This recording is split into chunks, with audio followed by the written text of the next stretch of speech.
Just having a little cinnamon hazelnut coffee out of a cup that says New World Order. Woo! Does the Golden Stallion work for that? Well, if you mean the NWO from WCW, bet your ass no. NWO for life, baby. Boy, I don't know if anybody saw any of those pictures of Kevin Nash. Like, wow, did that guy get his legs into shape? Shit. Anyway, something else. You know, actually, I haven't talked about this in a while, but the NWA is on a tear. And I don't mean like, you know, the out of Compton NWA. I mean the National Wrestling Alliance. Wow. I mean, that last pay-per-view, the last few episodes, I'm just ridiculously excited for the upcoming pay-per-view. I think that's airing January 24th. Just amazing. That pay-per-view of Into the Fire. I mean, I don't want to spoil it, but you know, come on. It's amazing. You know what? When Allison Kay, when her match was, her tag team match was going to start up, and of course she ended up having to get a different tag team partner. But when that went down, I said, what, is ODB going to come out? And she did. It's just like, holy fuck. Called that one, but why not, you know? Oh, I'm such a big fan of ODB. She used to be one of the reasons I used to watch TNA all the time. She's something else. I mean, just nuts, you know? she's just crazy. And certainly not your usual, like diva heartthrob type, right? Or whatever however you want to go about that. I mean, it's not like, you know, she's not your Trish Stratus or, you know, any of those. She's so damn funny. And you totally believe that she's a legit badass in that ring. And it's really, really something. Just great matches all the way around on that. And man, are they rocking it. I know I have other listeners who are really, really into that action with me. And so anyway, just letting you know, yeah, I'm still loving everything that the NWA's got going on. Though I will admit, I miss the fuck out of Jim Cornette. Old Corny, not having him around. You feel it, but they're doing okay with Stu there with what they've got. Anyway, let me have another sip of this action here because something that actually just came up on my phone. I know I hate saying that too, but something that just came up on my phone, which blew my mind. Got a notification. Ordered some stuff on Amazon, as we all do, and sometimes unavoidably, right? But I was ordering some stuff on there, and it gave me a notification that said something to the effect of, it says, see where your package is on a map. It's 10 stops away right now. And it was a notification that just came up in my drawer on my Android phone. Now, earlier in the day, I had noticed when I was just checking to see if something was arriving, it was the first time that it had given me, I mean, usually it'll say, oh, it'll arrive before 8 p.m. on such and such day, whatever. But this time, this morning, it actually gave me a time frame of between 1 and 5 p.m., which I had never seen before. So then when this notification came up, obviously because I have the Amazon app installed on that phone, it says, see where your package is on the map, like I said. And then when you click on that, it takes you to the Amazon app. It shows you your order at the top, gives you a time frame of when it's going to arrive, and then it shows you a little map, and that map keeps updating as to how many stops away whatever this truck is. Now, it's important to bring up two things. One is, it says delivery by Amazon. It doesn't say delivery by UPS or delivery by USPS. It says delivery by Amazon. Now, I think I mentioned this.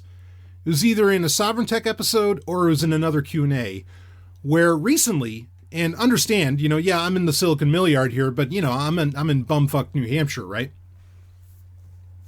To see an Amazon Prime delivery truck, and that's exactly what was out there. To see that around where I'm living is mind-boggling to me. I mean, I was like, what, really? Like here? I mean, you know, it's not like you're not some hours away from Boston, so maybe that kind of makes sense because you're close to Bosnia Wash, but that just doesn't. Anyway, I was kind of surprised by that. And it does appear that it was an Amazon Prime truck that actually did the delivery. It was their own delivery service, which the rollout of that seems to have been pretty quiet, or at least I didn't notice it, you know, whenever that was announced. But that is a thing now.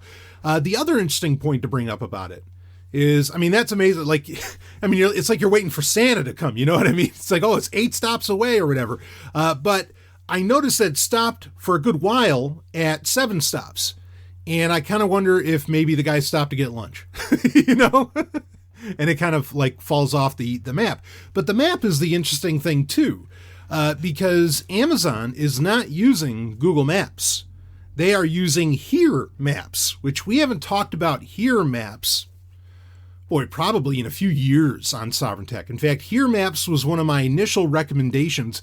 If you go way back and listen to the very first Dark Android podcast, which, what was that, 2014, something like that. If you go way back, I will have recommended on there Here Maps, because at the time, Google Maps didn't allow for you to download, offline maps. As to where Here Maps, you could download the entire planet. I mean, it was really, really slick. And at the time, Microsoft owned it. Now it's owned by some kind of automobile conglomerate. Of course, a lot of companies the last time I think we talked about it was when all that horseshit went down with Porsche, and Volkswagen and everything. Because those companies, a lot of European car companies, were using Here Maps. But we know, and I talked about this years ago when there was the big scandal, especially around Porsche and so on. How they were lying about they were tricking the mileage and all that different shit. And they had to do recalls on all those cars. I said then, I was like, oh, now it makes sense why these car companies weren't using Google Maps. Because if they used Google Maps, Google would have found out that they were bullshitting about the mileage. And so that's why they were using, that's why they weren't putting Android Auto into their cars. They weren't doing any of that, because if any third party got the data of how those cars were really running, then, it would have blown the lid off of the whole thing, even though eventually it got blown off anyway. But Here Maps, it's fascinating that Amazon is using that. I don't know that Amazon's a partner in Here Maps, but it did get me thinking that mapping software or, map data would appear to be a bit of a blind spot on Amazon's part. And the fact that they don't have Amazon Maps, I'm actually surprised that they don't. But maybe they are a partner with Here Maps and I just don't know about it. So anyway, that just happened a little bit ago, so I haven't really had the time to research it, but that's new. And speaking of new, something that this has been a really frustrating thing for me. So I'm baffled by the fact that this is somehow controversial. One of the most controversial episodes of Sovereign Tech ever was the recent episode. It's in the 350s. I forget what exact number it was. Maybe it's 354 or 353. Where I talked about Plex and the concerns around, and that was raised by a great, great Sovereign Tech listener, the concerns around Plex, privacy concerns and everything else. For some reason, people flipped out about that episode and they thought that I went too far. And it's like, no, this is how far it's gotten, folks. You don't have to do anything about it. You don't have to deal with it if you don't want to. Okay. But let's be honest here that the data collection about you and so on, it's gone that far. Lately, I'll tell you this, I've been so surprised at some of the emails that I get from people. The things that I've said that finally piss them off, that finally get them to be like, oh, I can't support you anymore, blah, blah, blah. They're not even crazy statements. And often enough, this is the other weird part too. And this should be seen as a very real problem. Because I got a lot of negative reaction to what I had to say about Plex. And I agreed with the listener what he emailed in. I was totally on board with that. He gets it all the way. He has for a long time. He's also a huge Dream Theater fan, so right on. But there's that. Then when I was calling people, I called Netflix users communists. It's still true. Deal with it. And yeah, so basically, the only time that I lose people is when I rip on your access to entertainment. And that's what puts you over the edge. All the other crazy shit I've ever said on this show doesn't put you over the edge and make you want to stop supporting the show. But saying those things, I mean, look in the mirror. When I call like Netflix cults and a lot of these like street, all these other things cults, yeah, because if they get insulted, the subscribers or the members, which I think would be a more accurate term, of these services, they will walk away from any opposition, or anybody that talks smack about him. That's a cult, folks. Like that's kind of the definition there. When you can't handle, you can't take a little bloody nose on that. Just proves my point. I mean, it really does. It's amazing. I mean, again, I ripped on Plex, I ripped on Netflix, I don't know, I'm sure I made fun of a couple other things. I mean, I'm a professional here at doing that, so why not? And that just drove people over the edge. That should terrify the fuck out of us. That, oh dear, somebody made fun of my entertainment? Fuck, I can't have this. I won't support this kind of independent voice. How dare he? Whew. Anyway. So myself, I have yet to find a really great alternative to Plex. Also, the NAS I use plays very nice with Plex as compared to other music streaming software. So I haven't found an alternative yet. That's something that I'm kind of actively looking for. And actually, we brought up some of the projects that are in development. To where they could be a thing, and I'll certainly keep an eye on those. But for right now, I'm using Plex. So something I want to share with you is recently Plex changed the way that, and there's a solution here, folks. I'm not just complaining. I have a solution. How about that? I always have a solution. What the fuck are you talking about? But Plex changed the way that they display metadata, and they also start pulling from a lot of different sources by default, instead of your embedded ID3 tags on, say, your MP3s. So they'll pull from Last.fm, they'll pull from all these different online databases and whatever. And I get that. I understand why that's a thing. The thing is that I spend, and you could say, oh, this is first world problems. What are you worried about, Stallion? Don't give me that with this, because, I mean, so basically all right, here. What's been happening is now Plex shows all of my music and it jumbled it all together, and everything looks fucked up. And like if you have, I get what it's trying to do. Like, say you have an album, okay? I don't know, take your pick of the album, like a double disc of Judas Priest's Firepower. How about that? Say you have that, right? So I will put it into disc 1 and disc 2, two separate folders, and I want it to show up in my app. I want them to show up to play as two separate albums. That way I can choose disc 1 or disc 2. Well, now Plex sets it up so that disc 1 and disc 2 are just under one album. But it kind of fucks up the naming of that, and it'll say that it's, Firepower disc 2, but then disc 1 and disc 2 are under that.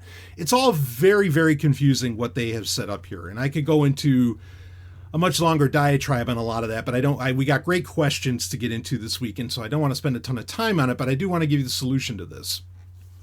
Ultimately, for the past over 20 years of my life, I mean, you got to understand this. I have MP3 files to this day that I originally had on my 98 iMac. Okay? So understand that I have been compiling, collecting, tagging, making it as perfect. And I have a system that I've been using for now 2 decades. I have a system that I've been using for a long time. I am very meticulous in how I tag my music. I have literally millions of songs, okay? I am not fucking around when it comes to my music collection. Never have. But I'm not fucking around. However, because of that, I don't need Plex or any other service fucking around with my music either, okay? As in, I don't need them changing shit. I have everything just the way I want it in the embedded ID3 tags. But now Plex seems to see it in its lack of infinite wisdom to just alter all that, and just try and smartly, which someone recently told me, and I think this is so on. Anytime a technology says it's smart, like in the name, It's actually dumb, and it's for the dum-dums. And I think that's actually, right on. Like a smartphone, yeah, it's made for idiots. So anyway, Plex is trying to smartly organize my music. It doesn't have to. It's already beautifully organized beyond any level that any online database could even dream of categorizing music. And especially because I've made, special editions of a lot of albums where I'll throw in a lot of extra tracks that just aren't available anywhere else, and so on, right? And so when Plex started doing this, and it just automatically started doing this to any new music that was uploaded, then it gave you the opportunity to have it apply to retroactively apply to any music you had in Plex previously. And it did all that, and it did a lot of that without my permission, but all these default settings, I mean, they're horrible. So I'm like, there's gotta be a way to get it back to even before, when it was trying to tell me what album artwork should be there and all this stuff, even though I already had all of that tagged in. When it was trying to tell me how to do that, at least it was better than it was now, than it has been in the past couple weeks. And so I look into this, and, finally I find a blog post, and you got to understand this. It's an entire fucking long form blog post. It's like reading a Guardian long read of how to tell Plex, hey, motherfucker, I just want you to read my embedded ID3 tags. I don't want you to pull any information from any online databases. I don't want you to fill it in. I don't want Plex to make it look nice. I just want Plex to fucking read my fucking ID3 tags on my MP3s.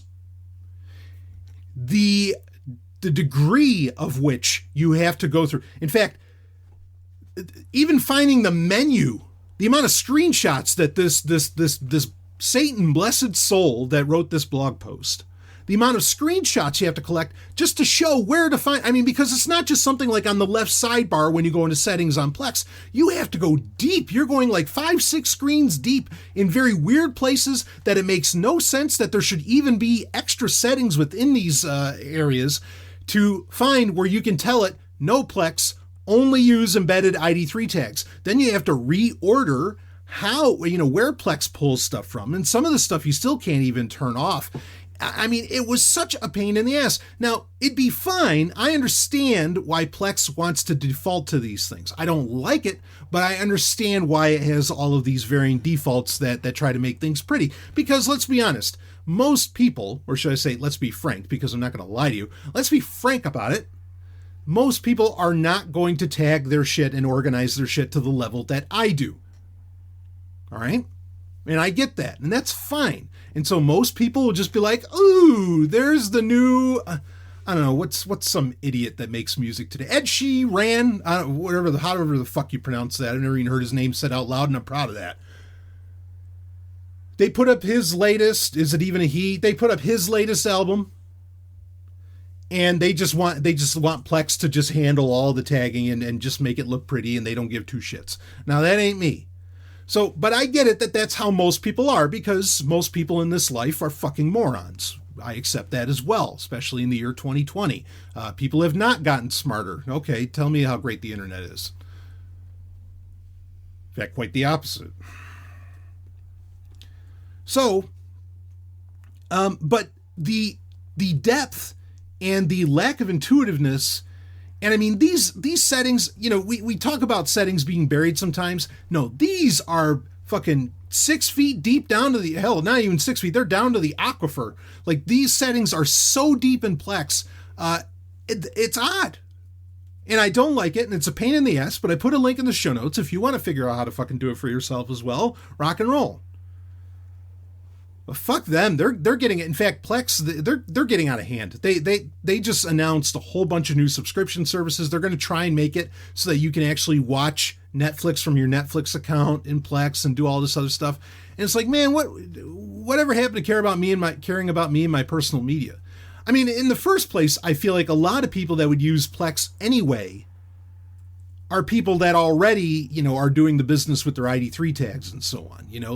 There's a certain kind of person that uses Plex. I get it. They're trying to please investors and have all these changes that they have to show on quarterly reports. Believe me, I fucking get it. But this is what happens when,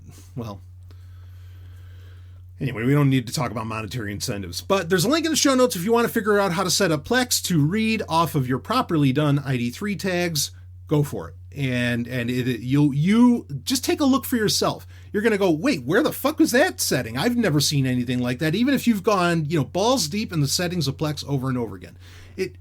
I know what you're saying. You're like, wow, he's making a big deal out of this. Yeah, but my music's a big deal to me.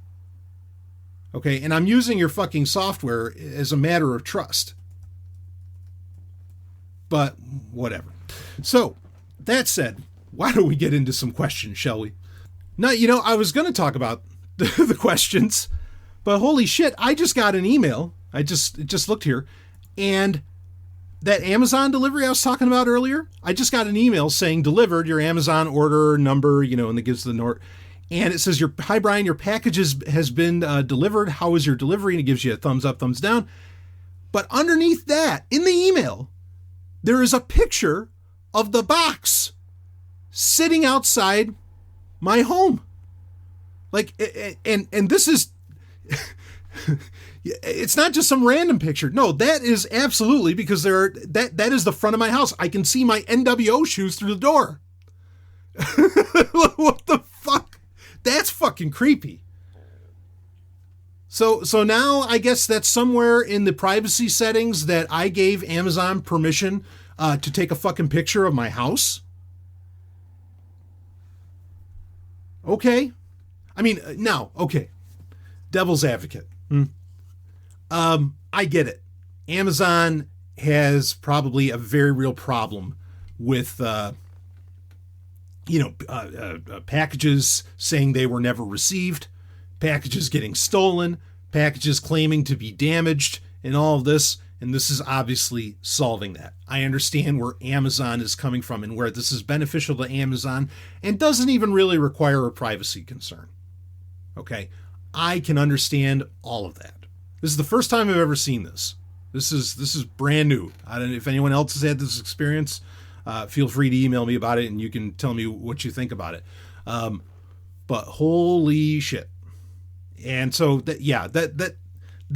you're not going to get this with UPS and USPS. I can imagine a lot of people actually would want to take advantage, perhaps, of what they perceive as the security around this situation, or around this picture. Seriously, folks, I mean, the only point I'm going to end off with this on, okay, about the Amazon World Domination Tour here. What retailer is going to compete with that? Walmart is literally going to have to come out with its own delivery service if they want to compete with that. Like who? Newegg can't do this. Like there's Amazon's the one. Crazy. Anyway, I really do want to get into our questions, so why don't we go ahead and get into it? I can't believe it, because isn't it enough that, I don't know, there's a Chrome extension that will alert you as to when your package has been delivered, and you'll get a little notification in your notification bar or whatever OS you happen to be using. Whatever. So again, I understand. I really do. I get where Amazon's coming from, but holy fuck. So, yeah, it's Amazon's world. We're just living in it. Anyway. I can hear Ellen behind me sighing about this. Because she gives a shit about her privacy, too. So, wouldn't you say it's creepy? I was so freaked out. Yeah, exactly. I was like, what the fuck? I couldn't believe. Amazon now has pictures of our house. Yeah, I mean, yeah, it's crazy. It's crazy. All right. Fuckers. We're going to run off to the woods. We are. All we need is our love, right? Anyway, okay. So anyway, let's get into, actually, I'm going to skip this question. Let's get right into the big stuff, since we ended up having kind of a long conversation and I don't really want this to go over an hour. So this was a very interesting email that I got sent in recently. Here we go. I fell way behind on episodes. and just listened to this episode. And in the email subject, it said Q&A 179, so it must have been that episode. I had, and of course we're on, what is this, Q&A 183. So you're not too far behind. But anyway, let's see. I had a digestive issue related to lack of bulk, which I solved by making a pudding with chia, flax, and hemp seeds. I found the nutrition content of hemp seeds very interesting. It really seems like they are tailored to the human body. The reason this sparked a response is that I'm really coming to believe that marijuana is what the Bible calls manna. Now, that's very interesting. I don't know that I've ever really thought about that. And I guess if you're... So I actually, because I'd never really considered that. Now, I had heard people claim, who is it, Terrence McKenna? Whack job. Oh, man, the amount of people that quote Terrence McKenna to me. I know Terrence McKenna had claimed that manna in the Bible was actually mushrooms. And of course, you know, if you know who Terrence McKenna is, you know what kind of mushrooms they were. And he's actually not even really I don't really consider him to be the first person to have made that kind of, that kind of claim. There's a tremendous book, and I mean this. It is a tremendous, tremendous book. And it's one of those books. Now, granted, this originally came out in 1970, this book I'm about to mention. And I will get into, the idea of marijuana being manna in just a second, but I want to give some alternatives here and some background. Of course, when we're talking about manna, manna is described. Understand that in the book of Exodus, manna is described, like what it looks like. Like it's kind of this white, kind of fluffy stuff. And of course, there's a couple different theories. There's one that I hold particularly, but I'm always intrigued to explore other possibilities here. And I think what you had to say was actually pretty interesting. Or was very interesting. And of course, you're a Sovereign Tech listener, so you know how brilliant you are. But anyway, there's a book that came out in 1970 by a guy named John Allegro. And I've talked about this book in the past. He actually ended up doing a couple books. But anyway, the big one was The Sacred Mushroom and the Cross. The full title of that is The Sacred Mushroom and the Cross, a study of the nature and origins of Christianity within the fertility cults of the ancient Near East. So you see where that's going.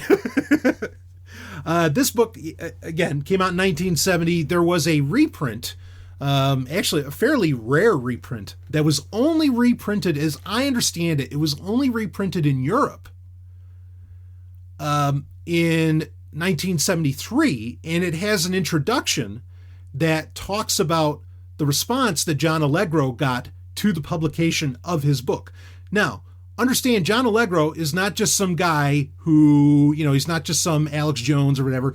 This is a guy who had all kinds of tenure at the university that he worked. This guy is a legit, actually, I think he's a PhD, but not that always means something. But regardless, John Allegro, is a real deal. He got fired from his university position because of the response to this book. So because he published this book, he got fired from teaching.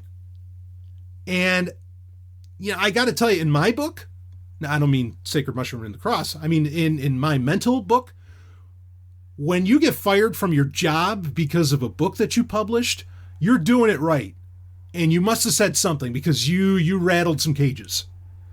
And I have a lot of respect for this book, even though I don't agree with everything in it. I think it's one of the most and I know I say a lot of things are great, because there are a lot of great things, and they need to be.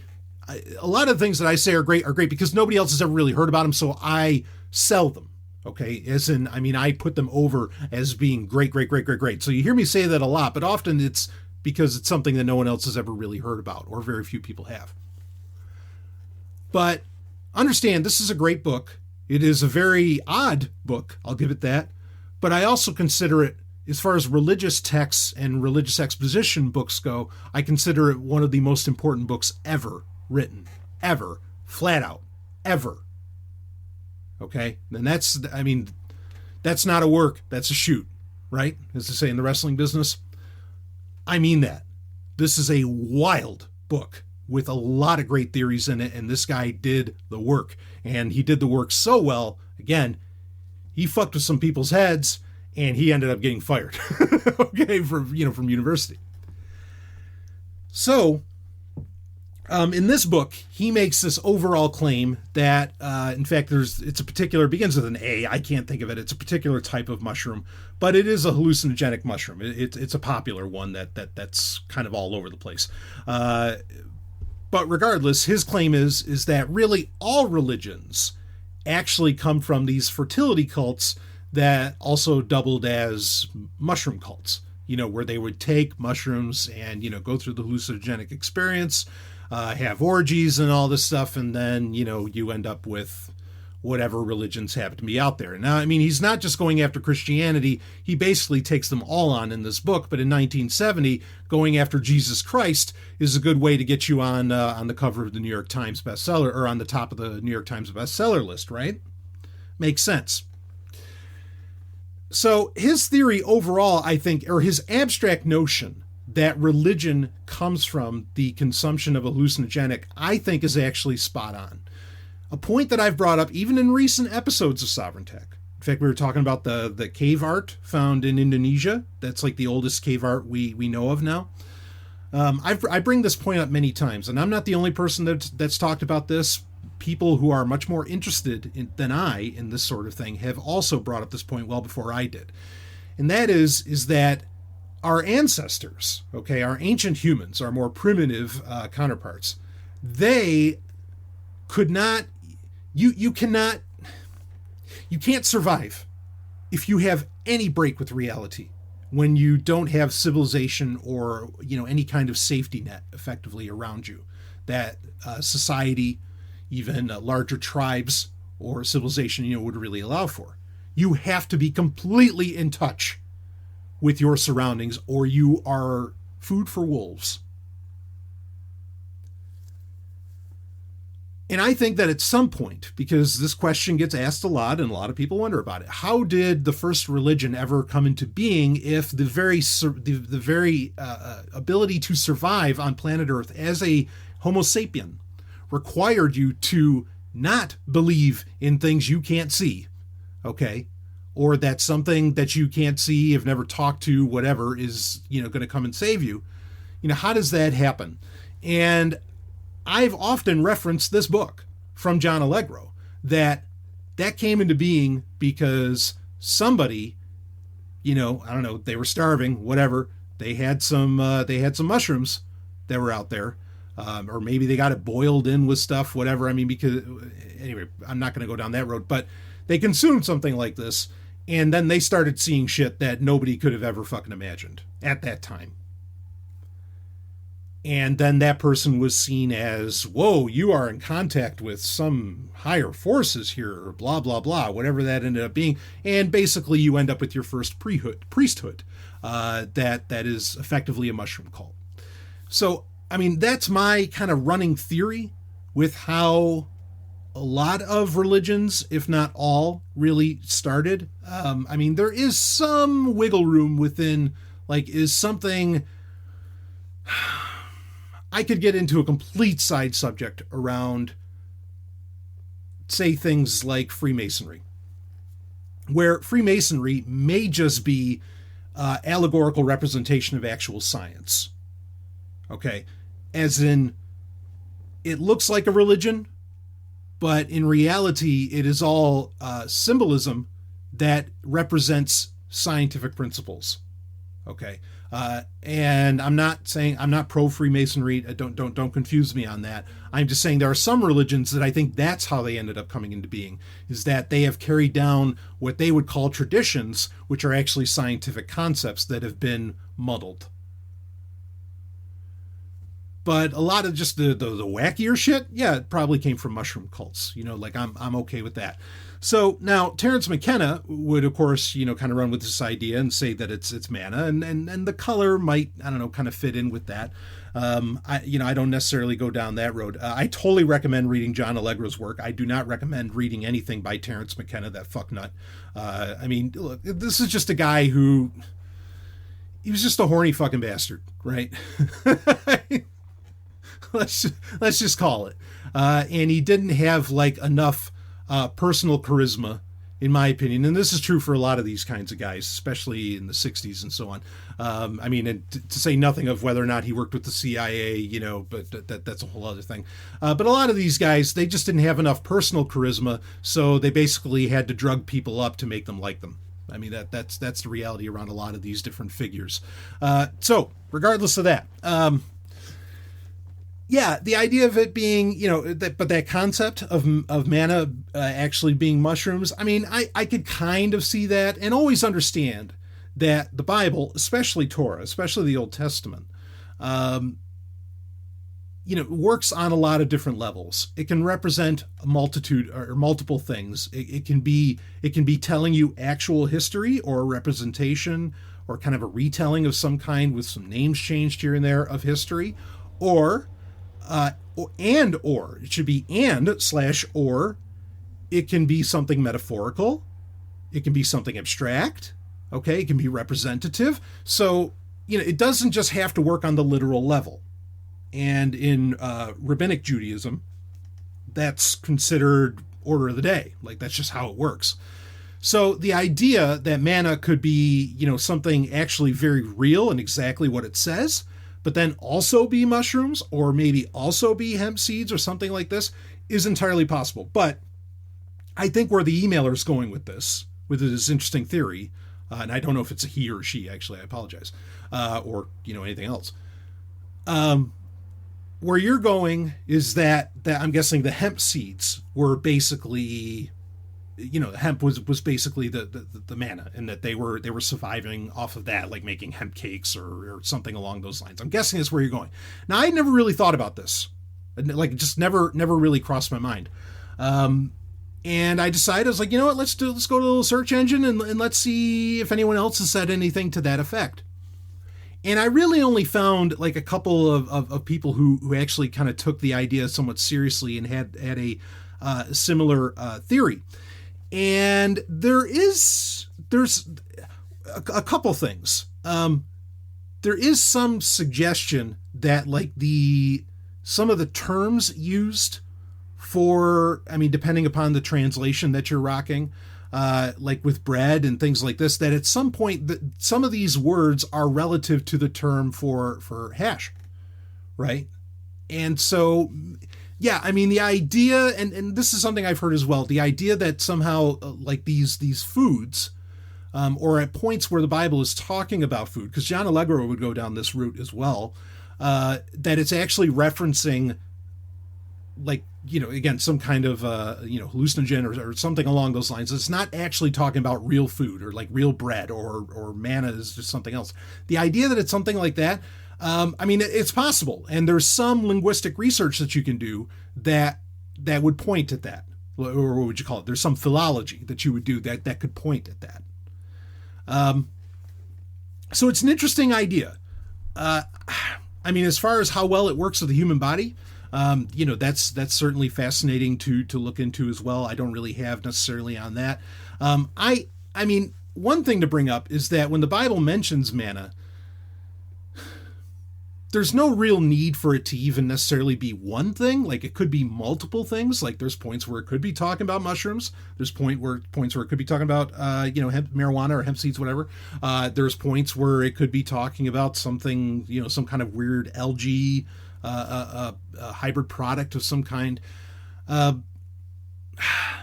mean, I'm open to that. Okay. Where I sit on this, and I've talked about this in the past as well, I definitely am on board with George Rodney Dale and George Sassoon's work, also from the 70s, around the same time as Sacred Mushroom and the Cross, where they suggest that there was a manna machine. There was literally a machine that the Israelites were carrying around with them during the Exodus, during the 40 years in the wilderness, that would produce this. And their theory was it was some kind of like algae compound food that they would get, which is fascinating because that's exactly what we're talking about, or what we as a species have talked about in the past couple decades, of how you could sustainably feed astronauts in space. So that gets interesting. George Sassoon and Rodney Dale wouldn't go necessarily as far as to say aliens. A lot of what you call, your ancient astronaut theorists or ancient aliens guys will point at this book and the work of Dale and Sassoon and say that's because it's advanced technology from aliens or something. You don't have to go that far. The idea that the ancient Egyptians had some very, very advanced technology that maybe they inherited from what other books would call Civilization X, as in a human civilization, an Earth-based civilization, nothing from outer space, that existed before, say, even the Sumerians, right? So, that it's some kind of inherited technology from Civilization X. That's a very interesting, I'm on board with that. But the Manna Machine is such a compelling theory and interpretation of particularly the Book of Zohar within Kabbalah. It's tough for me not to read that and go, oh, yeah, I see what's being done there. And that speaks to kind of what I was talking about earlier, where there are times where within religions, I think that they are using terms that are actually representative of, say, scientific concepts, or in this case, perhaps representative of technologies. An episode that I did a review of an actual NASA rocket scientist from the 60s, an actual book written by him by Joseph Blumrich, that being Spaceships of Ezekiel. I did a review of that. I do recommend, if you want to hear more, to go listen to that, because I deep dive on this a lot more in that. But anyway, I'm in the Manna Machine camp as far as this goes. I was at one point open more to the idea that it was, say, mushrooms or something like that. Not that that's something that the Israelites could have survived off of. There's also, you have to consider the work of Ahmed Osman, who his theory is that basically everything you're reading about the Hebrews especially the first 5-6 books of the Bible or of Torah, is actually retellings of ancient Egyptian stories, and we know who they were. So anyway, and if that's the case, then kind of all bets are off as far as what the fuck manna was and all of this. But that's another conversation to be had. Again, it's an interesting idea. I mean, it really is. The other thing that I was really impressed by another person, like I said, who actually did a lot more research on this idea than I did about, manna being marijuana. And I was really impressed by this when I read it, or when I was reading this person's post, was that this person claimed that they thought the most authentic translation of the Bible, Old and New Testament, was actually the Douay-Rheims translation, which is kind of basically the Catholic version of the King James Bible. And I was impressed by the person saying that, because I more or less thought I was the only person that ever said that. I agree largely with that sentiment, that it is, the most literal that we have is what's known as the New American Standard Bible. Okay. In fact, there's two different versions of that. There was a revamp done in the 90s to try and make it more readable. And then there was the one in the 70s. There was also the American Standard Version from 1901. That's a very literal translation, but it does some funny things, especially with the word Jehovah. But the Douay-Rheims, the reason I always appreciated that Bible more than any other, not because it's Catholic, okay, even though I would argue that the church, the denomination that exists in the world that has, shall I say, proper claim to the continuance of the tradition of Christianity, I would argue is Catholicism. Again, I'm an atheist, folks. It's not because of that. It's because the Douay-Rheims is a translation of the Vulgate, right? Which is the Latin text of the Bible. But the Vulgate, now you could say, well, wait a minute, but then the NASB and the ASV and all this, they're based off of, the Masoretic text and Biblical Hebraica and so on. Isn't that better that it's actually translated from the actual Greek and Hebrew? Oh, no. And of course, some Aramaic. No, because the Vulgate was translated from, shall we say, texts that were either the autographs or closer to the autographs, especially when it comes to the New Testament, that then compared to what most modern Bible translations are, what Greek texts and Hebrew texts they're basing it off of, because those are not autographs. Autographs meaning the original, written down by whoever happened to actually write them at some point. Okay. Like those all come from 12th, 13th century, something like that. Like, at best, if maybe a little older, maybe you found that, and this is actually based on older texts and all things and everything. I personally think, as far as a complete Bible goes, okay, we're not just talking about Torah. As far as I shouldn't say a complete Bible, but as far as a Bible that has the Old and New Testament, I think the Vulgate is still really the gold standard of biblical, or of where, if you want to go get biblical knowledge, especially when it comes to the New Testament, that's where you want to go. Because very funny things have been done, even with the King James Version and so on. I mean, it's really crazy. Now, if you're just interested in Torah, stick to what Hebrew we found, and a lot of stuff has been added in, like, say, from the Dead Sea Scrolls with, like, new JPS translations. But also the Septuagint is a wonderful thing to read, in my opinion. The Septuagint, I feel like, is a similar case to the Vulgate, where the Septuagint is something that is closer to the quote-unquote autographs, even though we know there's whole problems with that. We're not going to get into that story here. But the Septuagint, I think, is a lot closer, and the Septuagint also represents, ultimately, I would say, a non-rabbinic version of Judaism that is very much worth exploring. Because there's not just one Judaism, folks, like in case you weren't aware. Today you have two of them, more or less. You have what are known as Karaite Jews, and then you have Rabbinicism, Rabbinic Judaism. But things haven't always been that way. And Rabbinicism is somewhat of a more modern, even within Rabbinic Judaism, you have different versions, right? You have conservative Jews, you have Orthodox Jews, Reformed Jews, and so on.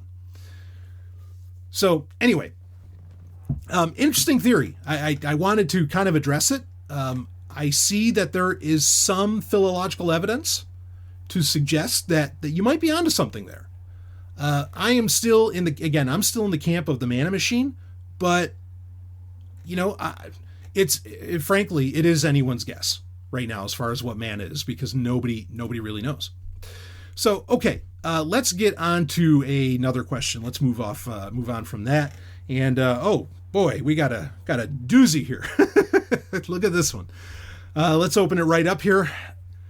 Big Black Sovereign. Woo! How about that? Big Black Sovereign. That's folks. I'm just reading it.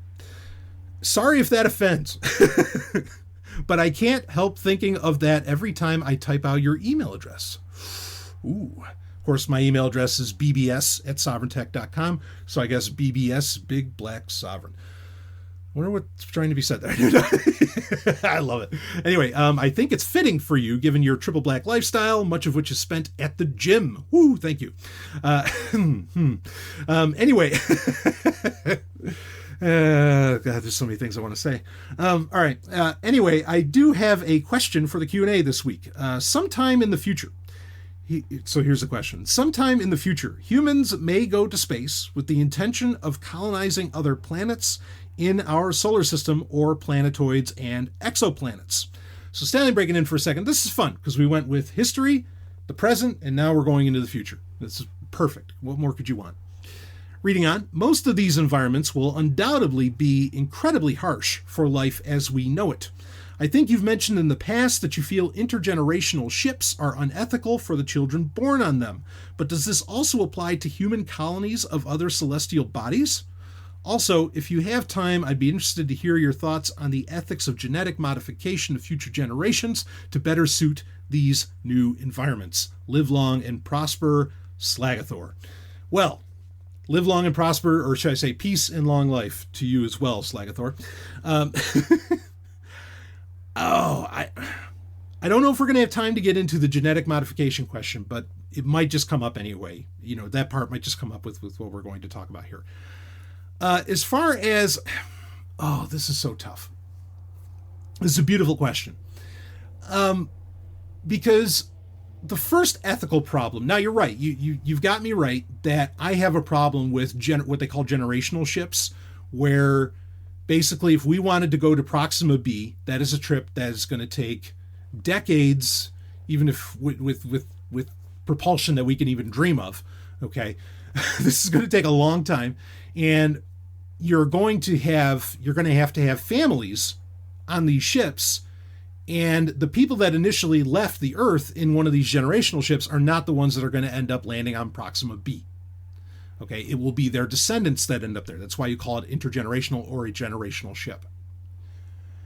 I think that, in my opinion, and so what I've said in the past, and you would be, if you haven't heard me talk about this before, I mean, let me just say, because when I did talk about it for the first time on Sovereign Tech years ago, I read some comments on social media around this very question, and they were the comments made in Facebook groups, which is where you think people who are a little more invested in the subject, a little more knowledgeable, would show up. The responses that people got to this question about whether or not it's okay to have, kids in space, right, while you're on your way to another planet, were absolutely terrifying. And frankly, just made me walk away saying, well, none of us or most of us are just not even ready to go into space. So let's not do it anyway. That's kind of how I walked away. Now, I don't really feel that way. There are those of us who absolutely are ready to go to space, in my opinion. And I think, kind of like Isaac Asimov would say, what is it? The people who think that they know everything are of great annoyance to those of us who do, right? Basically, don't get in our way. Just let us do this. So, yeah, my problem with having kids on a generational ship is that you are having children, and look, this is true whether it's in space or on Earth, to have kids with a set purpose for what those children are being put on Earth for, other than any purpose, frankly, other than their, not your enjoyment, okay, other than their enjoyment of life and you getting to be a steward and just take joy in their enjoyment of life. It is unethical to have, in my opinion, children for any other reason than that. Okay, now you could talk about propagating the species. Okay, I mean, that gets into, we have scenarios where we can kind of cover that. But why do most people have children today? I guarantee if you get them down to brass tacks on it, you're going to find disturbing answers there as well. A lot of people, whether it's conscious or unconscious, I think a lot of people unconsciously have children to save their marriage. That is deplorable. How dare you bring another human being into this world with the purpose of somehow trying to rescue a relationship that should not be? Clearly, because husband and wife are fighting all the time or something like that. Or perhaps because you're bored because, your husband isn't man enough to want to keep fucking or something like that. And so you want to bring kids in the mix? That way there's like another human being around. I hope you realize I'm insulting both sides in the parental spectrum here. Okay. Bottom line being, a lot of people don't have very good reasons, and in fact, some of the most honest and like, I mean, there's people who will come right out. I've talked with them. In fact, women who are absolutely brilliant, and they just come right out and admit that, oh, this is totally to feed my ego because I think my genes should survive. I'm like, well, at least you're honest,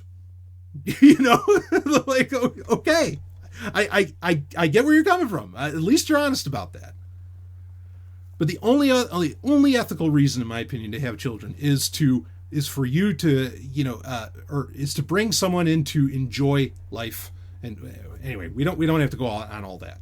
All right. But to have kids with the purpose of, okay, they are going to colonize another world. Who are you to tell another human being what their purpose in life is to be? Bottom line. Right. You're nobody. You are literally nobody. You have no right.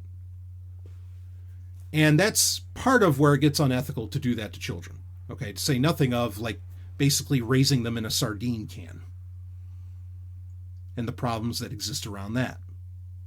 Now, again, if it were a situation where, well, we fucked up the Earth so much, We got to go somewhere else. This is all we've got. Okay, that's completely different. Then this is the only habitable space for a child to grow up in. That is a completely different argument than the Earth being just fine and dandy and, sending generational ships, on interplanetary missions to other colonies or something. Totally, totally different.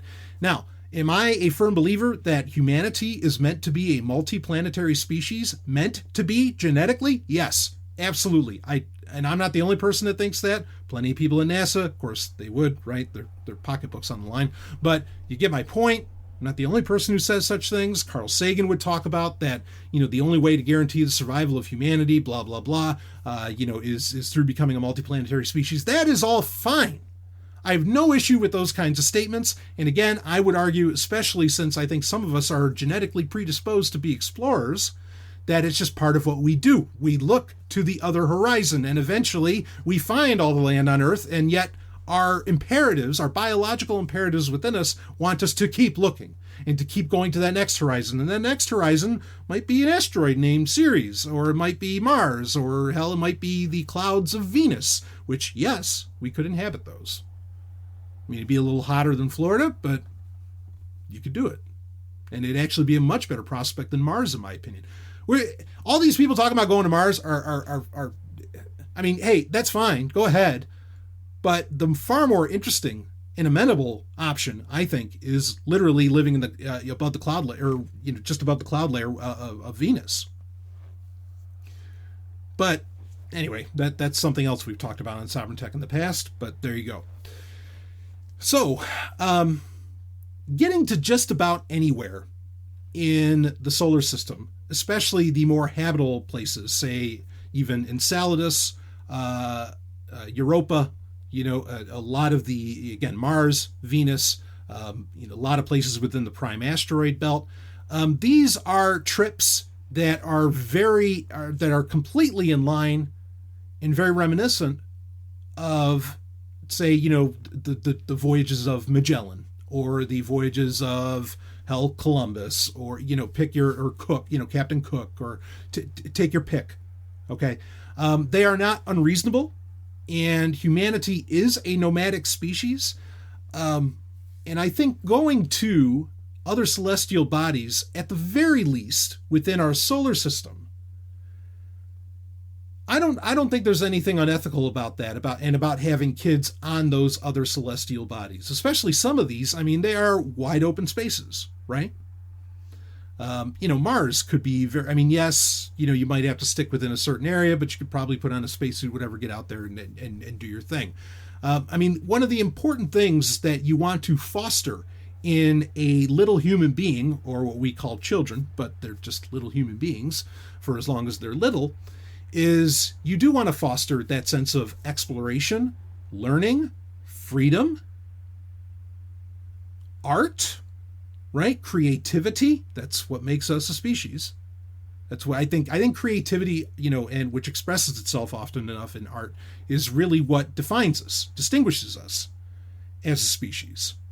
And it always has, like we talked about in a recent Sovereign Tech, where we have cave paintings, stunning cave art, which who knows what the fuck it's even trying to show, but stunning, abstract, if not, or maybe it's very real, cave art of very strange things, 40,000 years ago. It's remarkable. It absolutely distinguishes us as a species.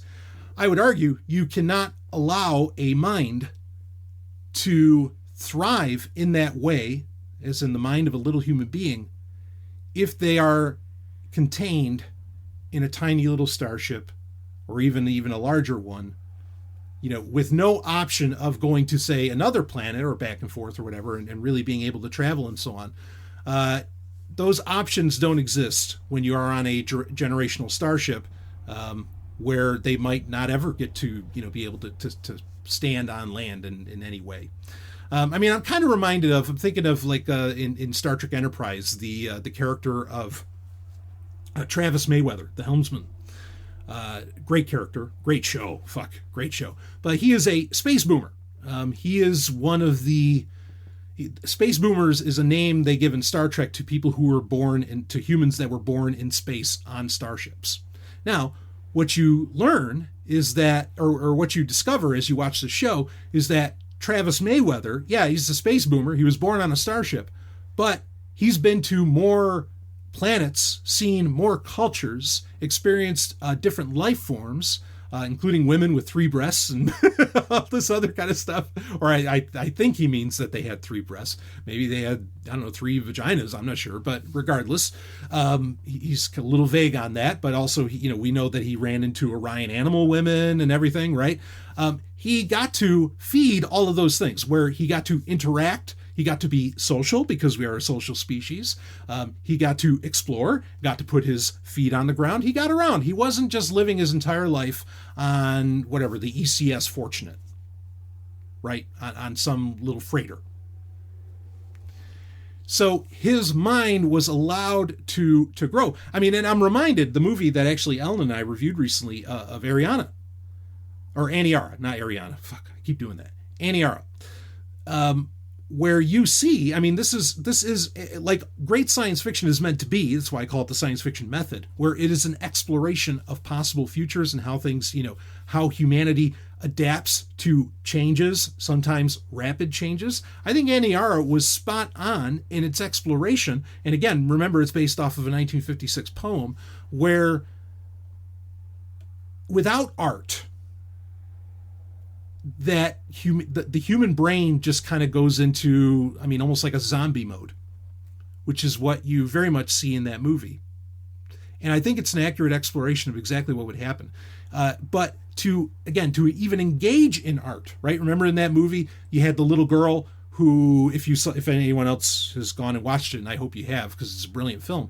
The little girl, like when she goes into Mima and experiences Earth and birds flying around and all this stuff, she can create art. Like she can come up with images, and even just seeing that allows her to come up with abstract concepts and everything. But then once Mima dies, the art dies. Right?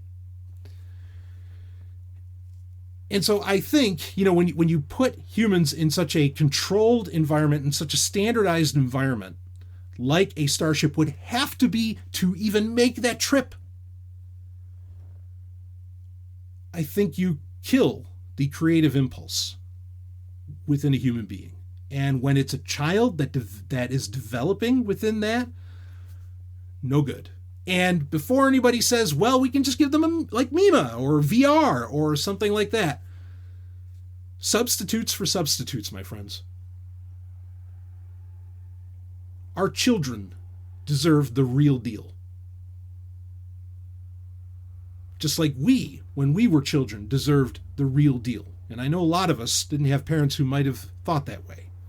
Okay? And that's really sad and tragic. But at some point, I mean, there's nothing wrong with having a little long voyage, but we're talking with generational ships, we're talking about people living, dying, entire generations living and dying aboard a tin can.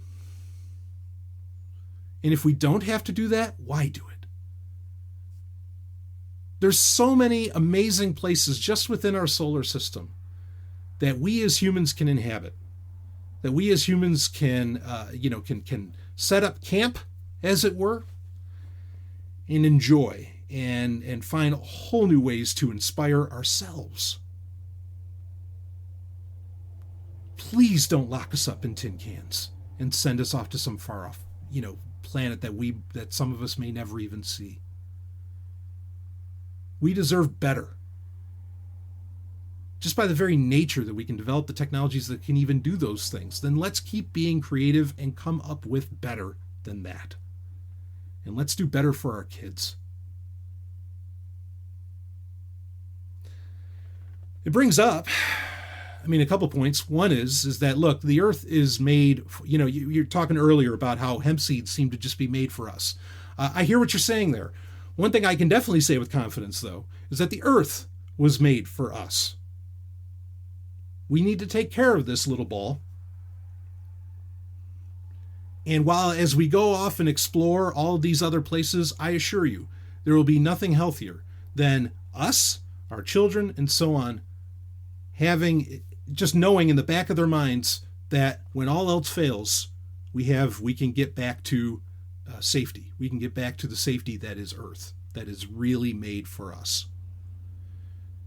And with that said, I mean, that's a whole other reason that I wouldn't want to go off to places that, you could never come back to Earth for. There's a conversation to be had within all of this that also revolves around, is it even ethical for humanity to land on a planet like even, say, Mars? Who knows? Here's the thing. We don't know. We know a lot more about Mars than we've ever known. Okay, but there's still a lot we really don't know. There may be life developing and evolving on there that in a couple billion years could be something comparable to humanity. It could be a sapient species. And us landing there could kill off whatever microbes might eventually turn into that. We could get into very, very big, deep, just a lot of scope questions around whether or not even that's ethical. Okay.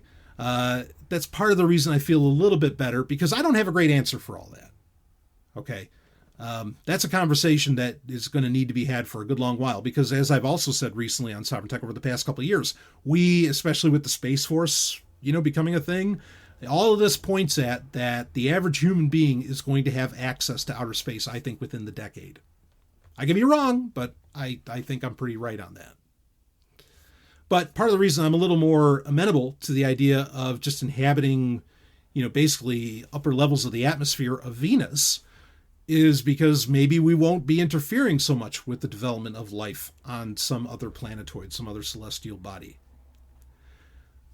So these are the big questions that we have to consider.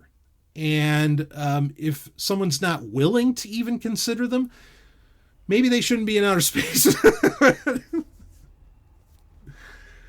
But then the flip side of that, of course, that whole question is exactly what this what Slagathor here asked, which is, what about, what's the ethics of genetic modification of humans to be able to handle these other environments better? That might be part of the answer of whether or not it's even ethical to land on a celestial body that has life developing and not interfering with that life developing.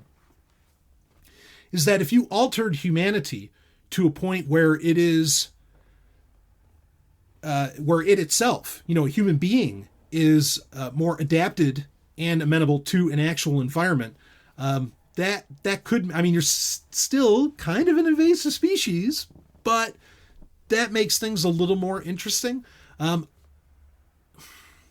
Anytime you get into the conversation around genetic modification or genetic engineering, it really can boil down to, I think for a lot of people it boils down to, because here, all right, here we go. Here's the thing. If humans are able to exist in space, and if there is some kind of adaptation at Earth, some kind of adaptation that they need to do so,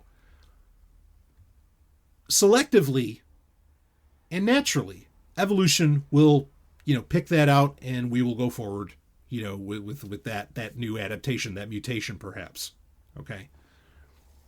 I think a lot of times when the conversation around genetic modification and engineering comes up, it comes from an initial premise of evolution is too slow. I'm not saying I agree with that. I'm saying that's what I think a lot of people think who are in this field, who are in these fields. Okay. And I understand where they're coming from. And I'm not opposed overall to the idea of making modifications to humanity to where it can survive in other places.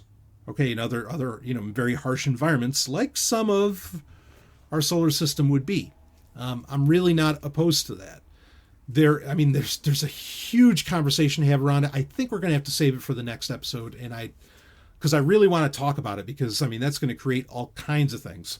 And to say nothing of the fact that really, who among us is smart enough to genetically modify another human being and plan out a lot of what we could call the unintended consequences of that modification, right? Like give somebody better hearing so they could hear through whatever, storms are on some planetoid or something. Whatever the case may be. But then you find out that creates a whole other problem. Their enhanced hearing gives them a constant headache, or something like. These are very real concerns, very real things to talk about. And I think it's a whole other conversation, kind of a part 2 that I want to get into in the next Q&A, and I will get to it. I will get into it. Maybe I can bring somebody on to talk about it as well. But if you have thoughts on it, I'm happy to read yours as well. In fact, anything that I just talked about, if you have comments on it, send them my way, and we can do a follow-up in the next Q&A. I think that'd be a lot of fun. So, all right, we're already running long. We're already past an hour, so I want to wrap this baby up. And I am going to wrap it up with, of course, we got an album of the week. You know you always get one of those. This is a beautiful thing to exist.